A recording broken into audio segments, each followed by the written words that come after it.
Lawyers unsure of fate of Do Kwon's missing $37 will investors ever get their money back? South Korean legal experts are unsure if victims of fraud allegedly committed by Do Kwon and Terraform Labs executives will ever be able to recoup their funds, with an estimated $37 billion now missing. Segye Ilbo reported that South Korean prosecutors are hopeful of freezing at least $5.05 million worth of this amount. They think that Kwon, Terraform CEO, has been holding these funds on overseas crypto exchanges and in Swiss bank accounts, and they have this week asked exchanges and banks to help them cut off Kwon's access to the funds. Prosecutors also think that they will be able to recoup some funds from the seizure of Kwon's South Korean assets. Assets, including land, crypto, vehicles, and buildings, have also been seized from Terraform executives. Similar assets have also been seized from the firm's co-founder Daniel Shin. The $37 billion figure, quoted widely in the South Korean media, consists of the total amount of money investors in Terra projects paid to the firm to buy Terra ecosystem coins. South Korean media outlets have reported that South Korea's President Yoon Suk-yeol is making an all-out effort to repatriate Kwon.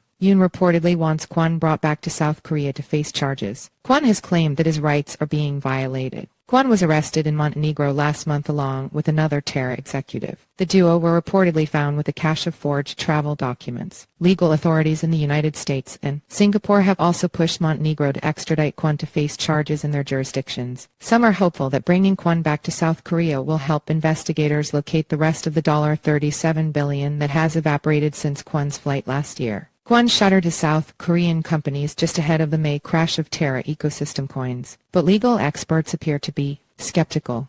What will happen to evaporated $37 billion? In an interview with KBS Club, the attorney Yasun of the Gwanya law firm opined that it would be difficult to prosecute Kwon in South Korea. She stated that it would fall on prosecutors to prove that the Capital Markets Act has been violated, and doing this would require prosecutors to prove that crypto can be considered to be a financial product according to the terms of national law. The case would also rest on prosecutors proving that cryptassets can be considered as securities. Again, South Korean law does not provide a legal footing for this claim. He also told Segye Ilbo that it was unclear whether Kwon will be repatriated to South Korea, despite the government's efforts. Would prosecuting Kwon in South Korea help investors get their money back? He had bad news for the many groups of South Korean investors who are hoping to sue Kwon for fraud and receive damages payments. She explained, according to South Korean law, the confiscated proceeds of crime belong to the national treasury and are not distributed to the victims. He added that while in the USA, the Regulatory Securities and Exchange Commission (SEC) is able to recover funds for scam victims via civil suits in some cases, no such system exists in South Korea.